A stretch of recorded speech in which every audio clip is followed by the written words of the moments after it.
नमस्कार दोस्तों, स्वागत है आपका जस्ट यूपीएससी में। हम लोगों ने इसके पहले पीएच के विषय में बहुत ढेर सारी बातें की थी। तो पीएच के विषय में हमने इसके पहले जो बातें की थी, अब हम उसी बात के महत्व पर जाएंगे कि पीएच का महत्व क्या होता है। ठीक है, पीएच का महत्व क्या होता है वो देख लेते हैं। और इसके पहले हमने पीएच के विषय में बहुत सारी चीजें, बहुत अच्छी चीजें डिस्कस की हैं और आप उसको जरूर देखें, क्योंकि छोटे एग्जामों में अक्सर वहां से क्वेश्चन पूछ लिए जाते हैं। ठीक है, आइए पीएच का महत्व की बात करें तो कृषि में क्या महत्व है। मिट्टी के पीएच, अब वो क्षारीय है या अम्लीय है, ये देखने वाली बात मिट्टी के लिए ध्यान से सुनिएगा। मिट्टी के पीएच की अगर हम बात करें का निर्धारण कर हम यह जान सकते हैं कि वह अम्लीय है या क्षारीय है, जैसे कि बताया। इससे इस्तेमाल किए जाने वाले उर्वरक और बोए जाने वाले फसलों के प्रकार के निर्धारण में मदद मिल जाती है।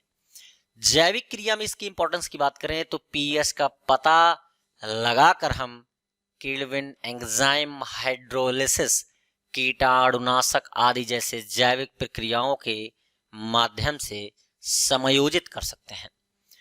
संरक्षण और अनुसंधान की अगर हम बात करें तो समुद्र के पानी का पीएच माप कर बनाए जाने वाले जहाजों और पनडुब्बियों के लिए इस्तेमाल किए जाने वाली सामग्रियों पर क्षारीय समुद्र जल के प्रभाव का अध्ययन किया जाता है।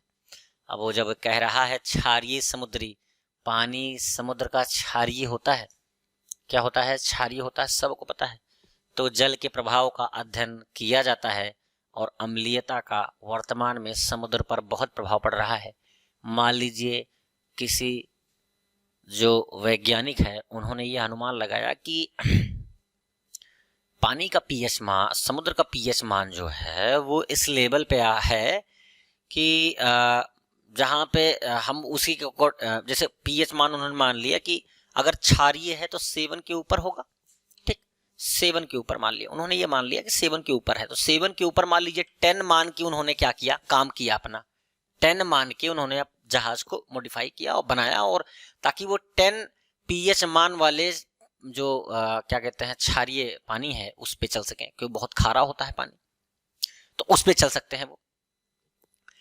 आगे अम्लीयता हमने पढ़ी है ना, अम्लीयता का प्रभाव पड़ा और अम्लीयता की वजह से वो क्षारीयपन थोड़ा कम हो गया। तो क्या वो स्पीड, क्या वो वर्क कर पाएगा? जहाज की बात कर रहे हैं, क्या वो स्पीड उस हिसाब से ले पाएगा? क्या वो जहाज उस हिसाब से वर्क कर पाएगा जिस हिसाब से उनको वैज्ञानिकों ने डिजाइन किया है? क्योंकि वो तो पहले से जानते थे कि हमने इस स्केल, पहले हमने तो स्केल के अकॉर्डिंग किया है ना काम है, हमने तो स्केल के अकॉर्डिंग ये काम किया है ना। क्षमा चाहते हैं, फोन आने लगा था। हाँ, तो हमको पता है ना कि वैज्ञानिकों ने तो एक स्केल के अकॉर्डिंग काम किया है ना। तो जब स्केल के अकॉर्डिंग काम किया है तो काम तो चलेगा नहीं, तो इफिशियंसी भी नहीं आ पाएगी।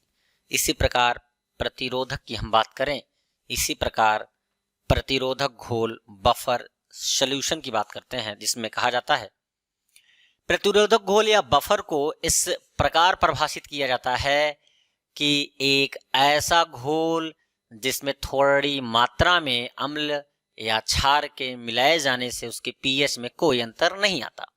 इसका प्रयोग केमिकल एप्लीकेशंस के लिए व्यापक प्रकार में पीएच को स्थिर मान के करीब बनाए रखने में किया जाता है। कई जीवन अपेक्षाकृत कम पीएच रेंज में ही विकसित होते हैं, इसीलिए वे बफर घोल का प्रयोग पीएच को स्थिर बनाए रखने में करते हैं।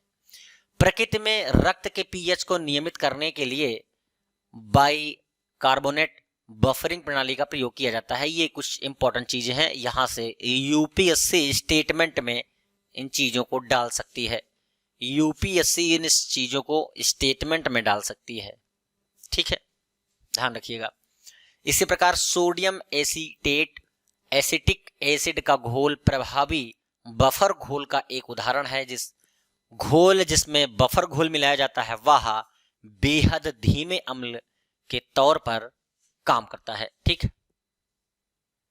संतृप्त होराइजन की बात कर रहे हैं, संतृप्त होराइजन की बात कर रहे हैं, तो महासागर के गहरे ठंडे जल को प्राकृतिक रूप से कार्बोनेट आयनों के साथ संतृप्त किया जाता है, जिससे अधिकांश कैल्शियम युक्त जीवों के आवरण घुल जाते हैं। फिर से सुनिएगा, महासागरों के गहरे मतलब अंदर ठंडे जल को गहरे में होंगे, प्रकाश नहीं पहुंचेगा, प्रकाश नहीं पहुंचेगा। एक लेवल यहां तक ही प्रकाश पहुंचता है आपका, ठीक है,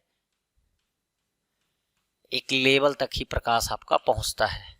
सूर्य की किरणें यहीं तक आती हैं, ठीक है, यहीं तक आएंगी, यहां तक नहीं पहुंचती हैं। ये स्थान आपका अंधकार में रहता है, हमेशा बहुत ठंडा रहता है, ठीक।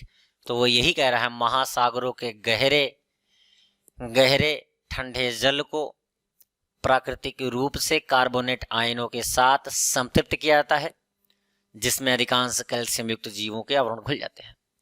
सतही जल कार्बोनेट आयनों के साथ अति संतृप्त हो जाता है और कैल्शियम युक्त जीवों के आवरण को आसानी से भंग नहीं करते हैं। संतृप्त हेरोजन का वह स्तर है, संतृप्त हेरोजन वह स्तर है जिसके नीचे कैल्शियम कार्बोनेट खनिज घुल जाते हैं। ये फैक्ट वाली चीजें हैं, आपको ये रटनी पड़ेंगी, याद करनी पड़ेंगी। कैल्शियम का संतृप्त होराइजन आर्गोनाइट की अपेक्षा उनसे अधिक महासागरीय गहराई पर होता है, लेकिन 1800 के दशक की तुलना में वर्तमान में यह दोनों होराइजन सतह के करीब चले गए हैं, मतलब नीचे चले गए हैं। लाइसोक्लाइन वह गहराई है जिसे वह विलयन गहरे सागर में बढ़ जाता है। ये इंपॉर्टेंट पॉइंट है यूपीपीसीएस के लिए भी, ठीक है, यहां से यूपीपीसीएस पूछ सकता है। लाइसोक्लाइन क्या होता है, वो 4 स्टेटमेंट दे देगा, ठीक है। विलयन गहरे सागर में बढ़ जाते हैं, ठीक है, वह गहराई है जिससे विलयन गहरे सागर में बढ़ जाते हैं। तो आगे देखते हैं, कार्बोनेट कंपनसेशन गहराई सीसीडी वह गहराई है जिस पर सभी कार्बोनेट घुल जाते हैं। थोड़ा सा बहुत ज्यादा फैक्चुअल है, और आपको जो ये सोडियम एसिटेट, एसिटिक एसिटेट, ये आपको जो तत्व दिए गए हैं इनके विषय में थोड़ी सी बेसिक नॉलेज आपको होनी जरूरी है, वरना समझना बड़ा मुश्किल हो जाएगा आपको। तो इनको एक नहीं 2 बार 3 बार आप देखेंगे तब ये आपको पूरी तरह समझ में आएंगे। अम्ल, क्षार एवं लवण की अगर हम बात करें, अभी एक टॉपिक है पूरा, तो अम्ल की बात करते हैं। तो अम्ल की बात करते हैं, अम्ल क्षार लवण की बात कर रहा है। तो अम्ल क्षार में सबसे पहले हम अम्ल को देखते हैं। तो अम्ल वे खट्टे पदार्थ होते हैं। तो अब ऐसे अम्लीयकरण की हम बात कर रहे हैं, तो मैंने बताया अम्लीयकरण में क्या क्या होता है। उसके बाद अम्लीयकरण के पीएच मान बताए कौन कौन से हो सकते हैं, वो पीएच मान कितना होता है। अब अम्ल होता क्या है वो देख लीजिए। अम्ल होता है वो खट्टे पदार्थ होते हैं जो नीले लिटमस पत्र को लाल कर देते हैं, उन्हें अम्ल कहते हैं, ठीक। अम्ल विद्युत के कुचालक होते हैं, सुचालक नहीं। कुचालक मतलब इनमें विद्युत जाना आसान काम नहीं है। ये सक्रिय धातुओं से क्रिया करके हाइड्रोन मुक्त करते हैं। इनकी प्रकृति संरक्षक होती है और ये क्षारकों के साथ क्रिया करके लवण और जल बनाते हैं। अम्ल धातु कार्बोनेटों तथा बाइकार्बोनेटों से अभिक्रिया करके कार्बन डाइऑक्साइड गैस मुक्त करते हैं। इसी प्रकार से आप देख लीजिए, अम्लों को मुख्य रूप से 4 प्रकारों में बांटा जा सकता है। पहला हाइड्रो अम्ल। अब आप ये सोच रहे होंगे कि बेसिकली हम तो इन्वायरमेंट पढ़ रहे थे, ये कहां से आ गया। मैंने स्टार्टिंग में ही बताया था अम्लीयकरण पूरा चैप्टर बहुत इंपॉर्टेंट है, तो इसमें कुछ बेसिक चीजें डाली गई हैं आपकी ये, और ये बेसिक चीजें हैं। एनवायरनमेंट आप मान सकते हैं कि इनका थोड़ा सा साइंस से भी लिंकअप है, तो ये कुछ बेसिक चीजें हैं, आपको देखना चाहिए ताकि आपका बेस क्लियर हो जाएगा, तो आगे के जो चैप्टर्स हैं वो भी क्लियर रहेंगे। तो हाइड्रो अम्ल ऐसे, देखिए मेरे कहने का मतलब है कि यूपीएससी जब साइंस में जो टर्मिनोलॉजी पूछती है ना, वो इसी टाइप के पूछती है, तो फिर उसमें दिक्कत आ जाएगी आपको। तो इसलिए इसको पढ़ना जरूरी था और बेस कंप्लीट करना जरूरी है। हाइड्रो अम्ल की बात करें तो पहला जो टाइप है आपका अम्ल में, वो अम्ल जिसमें ऑक्सीजन गैस नहीं होती, पहली चीज याद रखिए, इसमें हाइड्रो अम्ल में ऑक्सीजन गैस नहीं होती, लेकिन इसके अलावा हाइड्रोजन के साथ अन्य आधात्विक तत्व होते हैं, हाइड्रो अम्ल कहलाते हैं। हाइड्रोक्लोरिक, हाइड्रोब्रोमिक, ये उदाहरण है। ऑक्सी अम्ल की बात करें, वे अम्ल जिनमें हाइड्रोजन और ऑक्सीजन दोनों मौजूद होती है। हाइड्रो अम्ल में हम जानते हैं क्या मौजूद नहीं होता, ऑक्सीजन, लेकिन वहीं ऑक्सी अम्ल की बात कर रहे हैं तो नाम ही से पता है, ऑक्सी मतलब ऑक्सीजन, तो हाइड्रोजन और ऑक्सीजन दोनों मौजूद होता है और इसके साथ दूसरे तत्व भी उपस्थित होते हैं जिसको ऑक्सी अम्ल कहते हैं, जैसे सल्फ्यूरिक अम्ल, क्लोरिक क्लोरस अम्ल, नाइट्रिक अम्ल, ये बहुत इंपॉर्टेंट अम्ल हैं आपके। प्रबल अम्ल की बात करें तो ऐसे अम्ल जो जलीय विलयन में पूर्ण रूप से आयनित होते हैं, प्रबल अम्ल कहलाते हैं। दुर्बल अम्ल मतलब कि कमजोर अम्ल की बात करें तो ऐसे अम्ल जो जलीय विलयन में आंशिक रूप से आयनित होते हैं, दुर्बल अम्ल कहलाते हैं। ठीक है, इसी प्रकार से प्रमुख अम्ल की बात हमने कर ली है। प्रमुख अम्ल की बात कर लेते हैं। अभी तक तो टाइप बात की, अब हम कुछ अम्ल के ही विषय में बात करेंगे। ऑक्जेलिक अम्ल की बात करते हैं। पहला है तो यह अम्ल सरेल वृक्ष को प्राप्त होता है तथा इसका निर्माण सोडियम फॉर्मेट से होता है। प्रयोग की बात करें तो फोटोग्राफी में, चमड़ा उद्योग में, कपड़ा छपाई में, रंगाई में, कपड़ों से स्याही धब्बे हटाने में किया जाता है। ऑक्जेलिक अम्ल का प्रयोग बहुत इंपॉर्टेंट है, ये आईएमपी है, कहीं भी पूछे जाने की संभावना हमेशा 200% रहेगी। ठीक है, आगे एसिटिक अम्ल की अगर हम बात करें तो इस अम्ल का स्रोत फलों के रस तथा सुगंधित तेल है। इसके औद्योगिक निर्माण की विधि सिरके और एसिटिक लीन है। इसका प्रयोग खट्टे खाद्य पदार्थ बनाने, विलयक के रूप में तथा एसिटिलीन बनाने में होता है। इस अम्ल से अचार भी बना जाता है, ये भी बहुत इंपॉर्टेंट है आपका।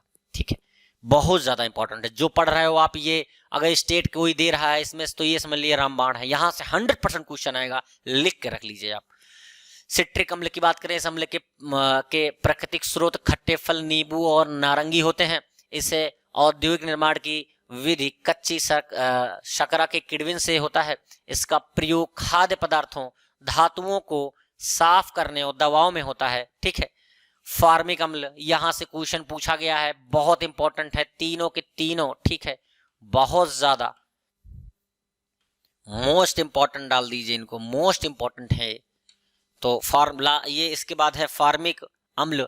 इस अम्ल का प्राकृतिक स्रोत लाल चींटी है, यहां से क्वेश्चन यूपीपीसीएस में पूछा गया है। और बर्रे और बिच्छू हैं। इससे औद्योगिक निर्माण की विधि कार्बन मोनोऑक्साइड से होती है। ठीक है, इसके औद्योगिक निर्माण की जो विधि होती है वो कार्बन मोनोऑक्साइड से होती है। फार्मिक अम्ल का प्रयोग चमड़ा निर्माण, रबड़ के स्कंध में, गठिया की औषधियों के निर्माण में, जीवाणुनाशक के रूप में होता है। लाल चींटी, बर्रे, बिच्छू, मधुमक्खी आदि के काटने पर या जलन होने पर इसी अम्ल का हम लोग प्रयोग करते हैं। आगे पांचवा अम्ल की बात करते हैं तो नाइट्रिक अम्ल है आपका। इसका प्राकृतिक स्रोत सोरा होता है। इसके औद्योगिक निर्माण की विधि ऑस्टवाल्ड बर्कलैंड आइड प्रक्रम होती है। इसका प्रयोग अम्ल राज बनाने में, फोटोग्राफी तथा औषधि उर्वरक बनाने में किया जाता है। सल्फ्यूरिक अम्ल बहुत इंपॉर्टेंट है, 2021 के यूपी पीसीएस के पेपर में पूछा गया है। 2021 के यूपी पीसीएस के पेपर में पूछा गया है। और सीधा सीधा ये याद रखिए, सल्फ्यूरिक अम्ल में इसका प्राकृतिक स्रोत कशिश का तेल है। इसके औद्योगिक निर्माण की विधि शीश कक्ष और संपर्क विधि है। इसका उपयोग जो होता है विस्फोट निर्माण में, पेट्रोलियम के शोधन में, रंग का औषधि निर्माण में तथा संचयक बैटरी में होता है। इसी प्रकार से बेंजोइक अम्ल की हम बात करते हैं तो इसका अम्ल का प्रयोग, या अगर हम बात करें, इस अम्ल का प्राकृतिक स्रोत घास के पत्ते और मूत्र आदि हैं। इसका औद्योगिक निर्माण की विधि बेंजोइक क्लोराइड है। इसका प्रयोग दवा और खाद्य पदार्थ के निर्माण में है। मौलिक अम्ल की बात करते हैं, इसका प्राकृतिक स्रोत सेब, गाजर, संतरे का छिलका, आलू है। ठीक है, मौलिक अम्ल का प्रयोग की अगर हम बात करें, सौंदर्य प्रसाधन, त्वचा की सुरक्षा और प्रयुक्त उत्पाद होते हैं। तो मतलब ये है कि सबसे ज्यादा इसका ही प्रयोग, मौलिक अम्ल का प्रयोग वर्तमान में सबसे ज्यादा होता है, क्योंकि सुंदर दिखने के लिए मैन वुमेन दोनों इसका प्रयोग करते हैं। लैक्टिक मतलब कि दूध के लिए दूध में पाया जाने वाला अम्ल है। शारीरिक क्रिया के दौरान थकान का अनुभव इसी अम्ल के कारण होता है। थकान के बाद शरीर पर मालिश करने पर लैक्टिक अम्ल और पाइसविक अम्ल में बदल जाता है। ठीक है, अब आ जाइए अन्य महत्वपूर्ण अम्ल की बात करें। ग्लूमेटिक अम्ल गेहूं में पाया जाता है, ग्लाइकोलिक अम्ल गन्ना में पाया जाता है, सैट्रिक अम्ल नींबू में पाया जाता है, टट्रिक अम्ल इमली और अंगूर में पाया जाता है। मैं आपको बता देता हूं, ये सारे अम्ल आपके बहुत इंपॉर्टेंट हैं।